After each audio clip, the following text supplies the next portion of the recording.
All right, we welcome to the show ace investor Deborah Breed. She's one of Barron's top financial advisors 3 years in a row, president of DK Breed Investment Management. Now, CNBC contributor Peter Schiff. We also have Jerry Boyer, and we have Kevin Kerr, ace commodity analyst. I'm truncating everybody. The world knows who you guys are. You're all so famous. Kevin Kerr, let me begin with you. First of all, it's great to see you. Happy New Year. Good to see you, Larry. Biggest winners today, Kevin. Very interesting. The whole energy sector was up, and gold. Gold was up really big. We may have some charts if we can get them up on the full screen. I want to ask you the meaning of this gold rally. I know it's got Peter Schiff salivating, but I want to get to know what your take is on gold and energy. Yeah, an absolute strong day, Larry. $40 move. It's significant. You know, you look at this chart and you kind of match it up with the violent events we had. You know, Bear Stearns tumble. We saw gold spike. We're seeing gold spike now on concerns that we are going to have a banking collapse in Europe. We've got our banking problems here.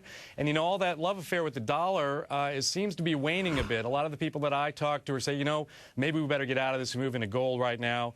I'm hearing that from a lot of people, and I think you're seeing that drive the price up. We're back through 200-day moving average, so there's some technicals here as well. But we are seeing more interest pour into the metals. Well, it's kind of a bullish chart, the gold chart, when you look at it. And energy, kind of. I don't know if we put the crude oil chart up there. Let's get up there if we can.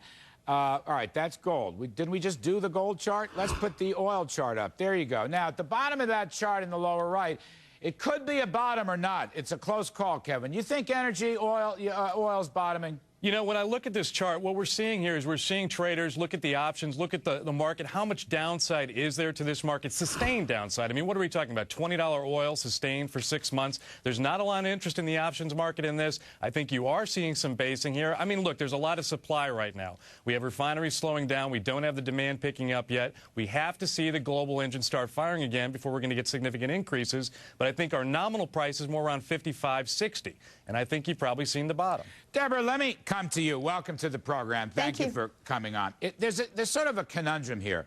The credit fear markets are doing great. All these LIBOR and swap spreads are way, way, way down. That's got to be a big positive. And yet the stock market, well, it's still above the November 20 lows, but it sure has been slumping in the last couple weeks. We have a chart up. The 2-year swap spread is the blue. Now, that's inverted to show you the relationship with stocks. But the rise in that blue line is really the collapse of the swap spread back to normalcy. You look at the S&P spread against that. Deborah, there's a huge stock market rally out there someplace, according to this chart. I want to know if you agree. I agree. You do? I do. I think that's just a lot of fear that's keeping the market where it is right now. Whoa. You buying? Yes, I sure am. I actually bought General Electric today on my own account. Wow. I thought 10%. What else are you buying? This is great stuff. Before we get to Peter Schiff, this is great stuff. Look at Peter's smile. He can't stand it. Go ahead, Deborah. Tell Peter Schiff what you're buying. You give him some good advice. Well, I mentioned today I bought for myself General Electric. I saw a 10% dividend yield, and I thought even if they cut the dividend, and I know that they're looking to hold the dividend, but if they cut it, that's a great yield. And I'm looking at stocks that because the market's down a good 43% from its highs, we have opportunities to buy stocks that are yielding, you know, 3% with great companies, whether it's Microsoft at 3% or Procter & Gamble at 2.8 or Coca-Cola at 3.6. I think these are great yields. And I think if you compare it to like the 5 or 10-year Treasury, I think it's like buying a yield and yet getting the growth thrown in for free. Because I feel these companies will come back. There's no growth. That's fascinating. Peter Schiff, let me take that to you. I want you to respond to Deborah Breed. I just want to add, besides the mustard seed of a lower fear factor in the credit markets, you got your $350 billion savings from retail gasoline plunge. You got your pro-corporate profits plunge in the world oil price. And you got pretty good expansion of the money supply. To me, I know the stimulus package is a pile of junk, but this other stuff could spell a huge stock market rally, Peter. Look, well, more money is not a positive. That's just more inflation. The low oil prices aren't going to stay low. We're talking now about oil possibly bottoming. I think when oil does bottom, it's going to skyrocket. I mean, it's just going to go up as fast as it came down. But, you know, we're talking about gold. Look at what's going on with gold and stocks. The Dow is now worth just 9 ounces of gold. This is a new low for the bear market that began in 2000 when the Dow was at 43 ounces of gold. Stocks are still overvalued versus gold. I think the Dow is going to crack 7 ounces of gold this year, 5 ounces of gold next year, and then keep falling. How would that translate into the level of the Dow if you are correct?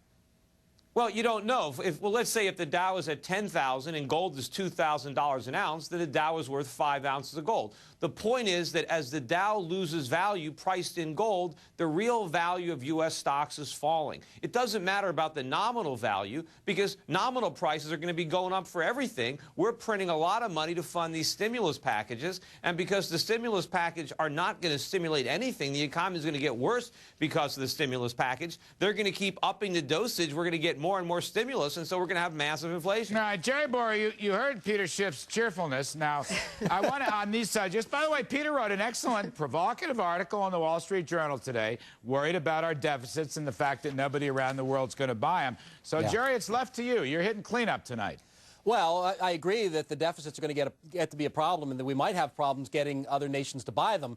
But let me just go to the core of his point, which is more money, in fact, does help when you're in a deflationary cycle, and we're clearly in a deflationary cycle. Now, I understand but money's just paper. It's just paper. Yes, there's no real assets there. There's no real wealth. They just crank it off a printing press. And when there's a shortage of paper, more paper is valuable. The danger is that the Fed overshoots and that we get inflation, which might well happen. No. But right now, what gives paper value is the productivity. Right now, what we have is deflation, and the solution to deflation is to get money moving. Deborah, you're saying that's right. You that's agree? Right. Go ahead. We are. Let's face it. Like you talked about oil prices. We look at oil was 70% higher. And a lot of the prices of oil back when it was at 104 in the 140s was because of speculation. It wasn't because of the usage that was happening. So I don't think oil is going to shoot up tomorrow. And I don't think that every company in America is going to go out of business tomorrow. I think we need to have some basic supplies. So I think it's kind of silly to sit there and put everything into gold or whatever. Not that you're going to put everything into gold, but I think it's you got to look at the fact that there's a great deal of opportunity. It's a lot better than putting everything in stocks. Plus, yes, every company isn't going out of business because the government is bailing them all out. Well, they're not bailing out Procter & Gamble, Johnson & Johnson, and Coke. They're not bailing out Coca-Cola, Johnson & Johnson. I haven't seen any money them going in for the TARP program. No, but they're bailing out the financials. If it wasn't for the government, GE would probably then don't buy the financials. Then don't buy the financials. But there's a whole lot of other companies out there that are not financials. What about buying? This is sort of fun. Well, let me ask first of all, Kevin Kerr, quickly. Kevin, would you invest in a reflation play, or do you think that's premature? No, I am invested in the reflation play. I think it's huge. I believe that we have seen the bottom for oil. I think that you're going to see some fluctuation here. Well, we do have a lot of supply. But again, you know, going back to the comment about oil prices just being pumped up on speculation, you know, we did have real worldwide demand. We still do. The same problems that existed before exist now. We've seen the pendulum swing all the way this way to 146, which we all admitted was nuts. Now down back to $30, which is just as equally insane. And so somewhere in the middle is the equilibrium. And I think we're going to trend back towards that on demand alone. Peter, I got to ask you something. This is tailor-made for you, our last moments. There's a new index fund. It's called the NASDAQ OMX Global Relief Fund. The fund is trading, okay? It's down about 40% in the last, in its opening 2 weeks. I think they're going to start options. Melissa Lee said they're going to start options trading against the fund. It is the TARP companies, Peter, your favorite and mine, the TARP companies, all the banks, roughly 25 banks. Would you buy this fund, Peter Schiff, the TARP companies? I mean, if I'd short it, maybe. I mean, on a rally, I wouldn't want to buy it. Remember, the TARP companies, all these are companies where the government is stealing all the equity from the common shareholders and putting it in a preferred share. So if you're buying common stock in any company that's getting TARP money, you're buying nothing. That value has evaporated. Now, the government is overpaying, certainly, for their shares, but the fact of the matter is whatever value is remaining in these banks is going to be owned by the government at the end of the day, and the shareholders are going to get nothing. All right. Let me get a quick whip around. Deborah, is the stimulus package so-called good or bad for the stock market? The one that's out there right now is bad. All right. Jerry Boyer. Bad, bad, bad. Bad, bad. Peter Schiff, you already told us your views.